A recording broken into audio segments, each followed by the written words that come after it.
Hey y'all, okay again, it's Saturday morning, probably about 8 o'clock, maybe 8:30. There'll be several I posted a larger video from this morning already, and there'll be several shorter ones that are just piecemealed together or clips from earlier in the week. But I'm out here with my tuxedos.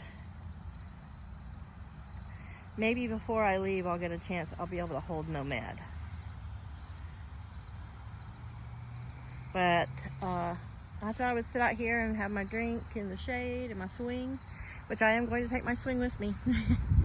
It will come down easy, and once you roll it up, it's, you know, only about this big, and it'll pack away.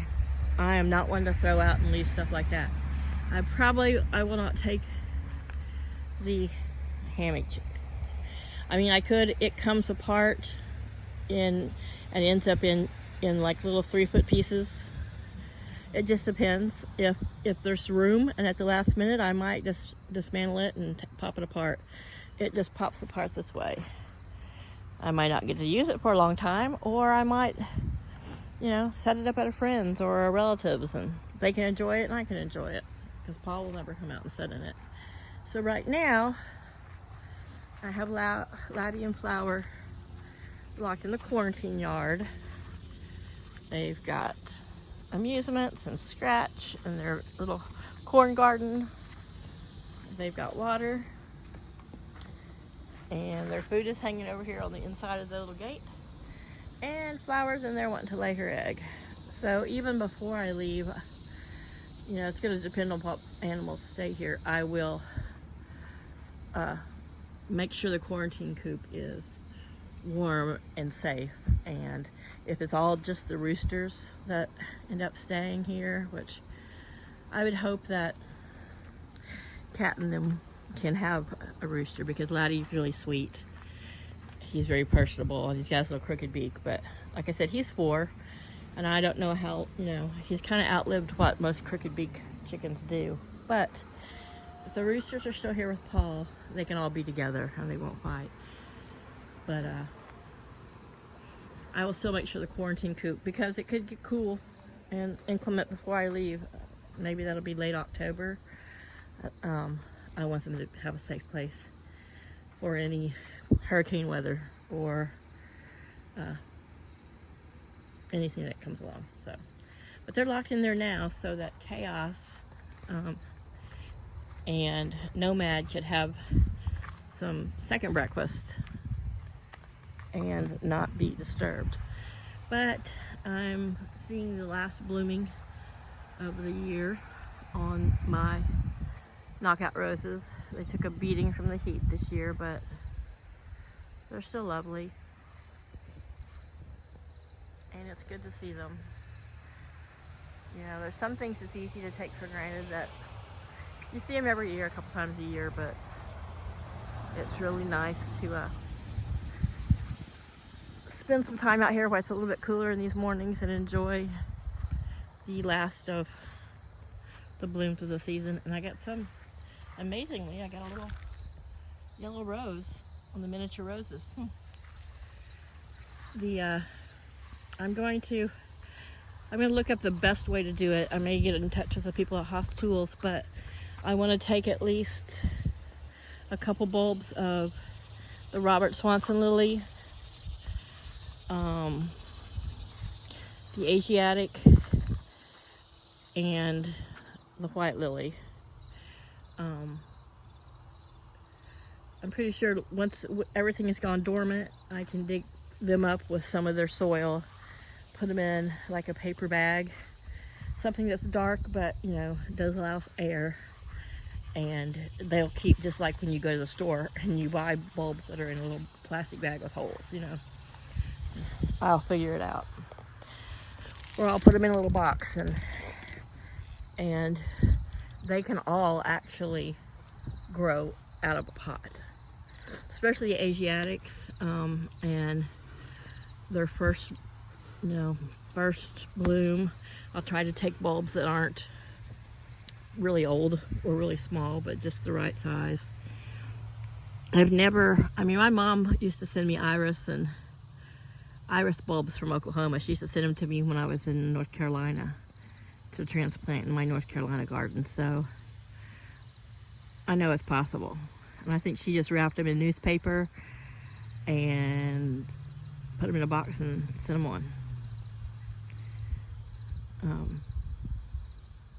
So yeah, I'm going to take those 3 lilies were all, the purple ones I planted long before my mother passed away. But the others were all planted in her honor. And I can have I'll have a new June's Memory Garden wherever I go, even if it's in a pot. So yeah, I'm just enjoying. I wish I was enjoying corn instead of soybeans, but it's still pretty and green, and it's so early on a Saturday morning that it's nice just to enjoy this. So before I leave, I'm going to get my flu shot. I'll probably go ahead and get my other flu type shot, just because for the first time in years, well, I don't know, I didn't totally leave pharmacy work until 19, so, and but that was long before all that pandemic stuff started. And I've gone ahead and gotten the pandemic shot, not because I'm never around people. I mean, I've never had the regular flu, much less caught any other flu, but my blood disorder, they classified as making me immunocompromised, but it's not like my immune system is compromised and I catch things easy or I get sick easy. It's the fact that if I caught something really serious, something that really put a taxing on my body, and or that my body really felt it had to focus everything to fight, then my spleen would be busier doing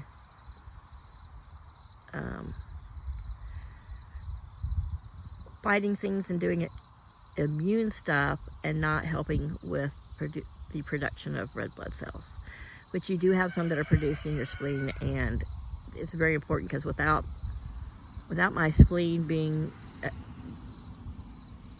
optimally helpful, my bone marrow suffers. So it's not that I have a really strong, good immune system, but if my body was ever attacked by anything really serious or strong, my blood disorder causes, my body to focus on that, and other parts of me would suffer, and I have a limited amount of oxygen in my blood, and my liver, it's called a hemostatic, but also hemolytic anemia. My liver, of course, produces, my liver eats for both reasons. It produces, I don't know how to word it where it makes sense to people. Just to say, my liver eats my red blood cells phenomenally fast. My red blood cells don't live as long as the average person's. My liver gobbles them up quickly. So my bone marrow is always working hard to make sure I've got enough in me to have enough oxygen, and I built up my blood system. So by reducing the stress, no longer working, being more zen, which I haven't been zen this summer, and I've been more tired, but just not overtaxing my body so that it can focus everything it does to, keeping me healthy. And it's worked, except for a little age-related high blood pressure.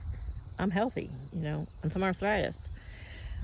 But anyway, I'm just rambling again here. We're approaching 9 minutes. I don't know. I think there's a part of me maybe that feels, because I'm going to be leaving so much behind and leaving where I started this channel, I almost feel like I'm giving up my channel, which I'm not. As I mentioned, I'm going to keep the name. Hello. Morning. Look at the pretty dog. Look at that pretty dog.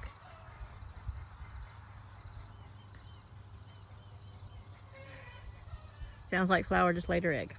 So anyway, I'm just out here enjoying the breeze and the blossoms and my babies, and just wanted to have a little chat. Chaos is over here laying in the shade. Or is that Nomad? It might be Nomad. From behind, they look the same. The only difference is that Chaos has a white stripe down his nose, and his upper lip is half white and half black. But yeah, so one hen gets excited about laying her egg, and then they all have to join in the sing song. I call it the song of the egg laying people. Yeah, it's like camaraderie. It's like, oh my God, she laid an egg. What? She laid an egg. Let's all sing about it. But anyhow, I'll post this, and you guys have a great Saturday. Love you. Bye.